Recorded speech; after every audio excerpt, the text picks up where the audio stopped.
This morning, our text in James is a bit of a wake-up call. He says, now listen, you who say, today or tomorrow we'll go to this city or that city, spend a year there, carry on business, and make money. Why, you do not even know what will happen tomorrow. What is your life? You are a mist. It appears for a little while and then vanishes. Instead, you ought to say, if it's the Lord's will, we'll do this or that. He always wins. As it is, you boast in your arrogant schemes. Kind of a downer this morning, James. I didn't come to church to hear that. But I think there's something really important here for us to learn. James tells us about the meaning of life. And he tells us about the meaning of death. Could it be that you could have a great life and be completely successful, totally satisfied, and yet completely miss the point? It's quite a thought. And buried in that passage, right in the center, he asks us a question. He says, what is your life? Have you ever thought about this question? What is the point of your life? Why are you here? What's your purpose? Some of my friends would say, I'm here by accident. There is no purpose. Life is what you make it. So I'm going to make the most of it. Or else, maybe you think, I know, I have a sense, I'm here for a reason, but I don't know what that reason is yet. What about you? Or here's another way to ask it. If your life is a story, what's the story about? What's the happily ever after? Is it retirement? Seeing the kids grow up? For those of us who are younger, maybe it's falling in love. Or doing what you love. Or changing the world. We have dreams. And James asks us, what is your life? Another question is, who's the main character in your story? Who is your story about? Are you the main character? Maybe you're the hero. Or the star. Or maybe you're in a supporting role and your spouse or your boyfriend or girlfriend, or maybe it's your kids, maybe they're the heroes. And the point of your life is to see them succeed and go get it. Go live and thrive. But you're in a supporting role. How would you answer that question? This question determines what we do, what we prioritize, how we plan, what we desire, what we dream about. And as Plato said, the unexamined life is not worth living. So, figure it's a good question to ask, James. What does James tell us? Come on, give us something inspirational. You're a lover, you're a leader, you're an artist, you're a poet. Gosh, I wish that's what James says. He says, you are a mist. Mist that appears for a little while and then vanishes. What a complete killjoy. But when you stop to think about it, you realize he's right. That life is beautiful, but it's so fragile. And everyone I know who's older says it goes by like that. In fact, this could be my last sermon that I ever give.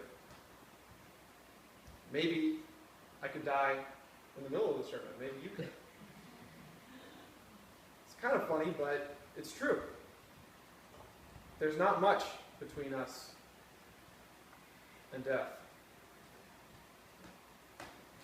You go to bed on the night of September 10th, 2001, and you wake up on the morning of September 11th. And everything's changed. Life is short. And every day is a gift. And a lot of times our lives are incomplete. If it's a box of gifts, it runs out and it gets empty way too fast. If it's a battle, Sometimes we don't even have the chance to put on our armor. If it's a book, sometimes we only get through the first few chapters. But in any case, I guess what I'm trying to say is, it's really short. I was at the memorial service at St. James the other day on Tuesday, and I was looking at the gravestones, and how do you sum up a life on a gravestone? How can you do it in that small space? Well, on these gravestones, there's 2 dates, and in the middle there's a little dash. And the entire life summed up in that little dash between those 2 dates. That's what we're in right now. That's where we are. We're in the dash. And one day, that day will come, and then we'll be on the other side of it. I realized that not only could that be me, but that will be me when I had an experience with one of my friends at school. His name was Graham Stevens. He was young, he was funny, compassionate, loved Jesus, just started dating a girl, brilliant future ahead of him. I think he even wanted to go into the ministry too. And at 19 years old, just like me, his heart stops. And I was the supervisor of his floor at school. He went into a coma. Over the next few days, he didn't come out, and his family decided to take him off life support. James is right. He's harsh, but he's spot on. He's just telling us like it is. You do not even know what will happen tomorrow. What is your life? You're a mist that appears for a little while and then vanishes. Here's what you don't know about my friend Graham. You don't know how he answered that question and what his life was about. Did you know that he wasn't the main character? He wasn't even a supporting role in his life. Because his story was being told by someone else. He had these post-it notes that he used to put up on the wall of his room, and the post-it notes would be different colors. When he ran out of a color, he'd start a new one. He had just started a new color when he died, and the post-it note that was on the wall that we saw after he died, he still has all these post-it notes on his wall of his dorm room. It said, "I come from God, I belong to God, I am destined for God." Graham understood something, that our lives are not ultimately about us. The life is a story about God. History is his story, and he's the main character. And did you know that that's the meaning of life? That our stories are short, they're incomplete, because they're part of this bigger story, and that's why James says it's arrogant to talk like we're the main characters and that God revolves around us. Sometimes I feel like, my friends, sometimes we think God's like Santa Claus. And if we're on our best behavior and if we're good for the whole year, he'll put us on the nice list and give us our dreams. He'll give us the presents that we've always wanted, the victory for the battle that we're fighting. He'll write the happy ending that we've been waiting for. And he doesn't work like that. The God who created the beautiful Milky Way galaxy that we look up at on Lake of Bays, who created everything and sustains it, is not content to be our personal assistant. He is the star of the show. He's the author of the story. And if we're honest with ourselves, our lives are a blip.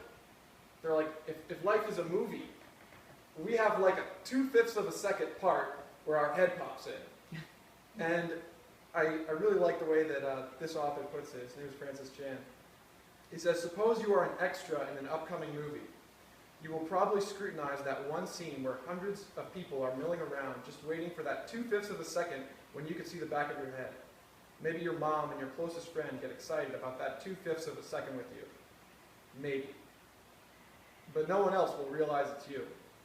Even if you tell them, they won't care. But what if you rent out the theater on opening night and invite all your friends and family to come see the new movie about you? People will say, You're an idiot. How could you think this movie is about you? Many Christians are more delusional than the person I've been describing. So many of us think life is a movie all about us. The truth is that life is all about Him. And that the point of our lives is to point to Him. And that life, yeah, it is kind of like a box of gifts. But He is the greatest gift. He is Himself the gift. Life is kind of like a story or a book. And since He's the author, that means that we're just characters. Now, how can a character ever have any clue about the author of the story that that character is in? How could Hamlet ever know Shakespeare? There's really one way. If the author wrote himself into the story. And that is what God has done in Jesus Christ. He's written Himself into the story of the universe. And He's come. And life is kind of like a battle. It really is. Especially one lady last service said that she had just been diagnosed with breast cancer. Life is a battle. And He won it when He wrote Himself into the story, died on the cross, rose from the dead, and defeated death. Folks, our stories, by themselves, no matter how happy your life is or how sad your life is, no matter how short it is, no matter how long it is, it ends in death. But the story of God, in the story of God, death is just the beginning. It's not the end. The story continues. And I think this is what James is hinting at when he says that you're a mist. You ever seen mist out on Lake of Base? Early morning at 5:30 a.m.? Well, if you get up that early and you go out on the dock, maybe you go out in a canoe, you see that the mist is swirling around on the water.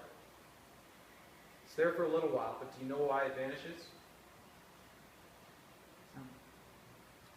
The mist vanishes because the wind has begun to blow. Why is the wind blowing? Because the air is heating up. The air is heating up because the sun has risen. The mist vanishes because the sun is up and the night is ending. The dawn has come and day is on the way, and the sun who has risen raises the mist off of the water. And death is just the beginning. In fact, the risen Son, Jesus Christ, He, through His Spirit, like wind, is blowing through this very room right now. And when we vanish like mist, He raises up the mist. The one who gives life to everything. You know, the earth revolves around the sun. The sun doesn't revolve around the earth. In the same way, our lives are meant to revolve around the sun. Do you like this story? You want to be a part of this story? Because today, the risen Son, Jesus Christ, invites you to surrender to Him so that He will write your story from beginning to end. So that He will be the main character, the hero. We were never meant to be the star of our own show. We were made to be extras in the greatest story ever told. A story where death is just the beginning. And what do we do now? We make our plans. We have our dreams. But we're not the author. And we are not the hero. Because life is not about us, it's about God. When we realize that, we can say with James, if it's the Lord's will, we will live. And do this or that. But He's the author. Is He your author? He is the hero. Is He your hero? What is your life? What's the point of your life? He has a plan. And it's probably different than yours and mine. Amen.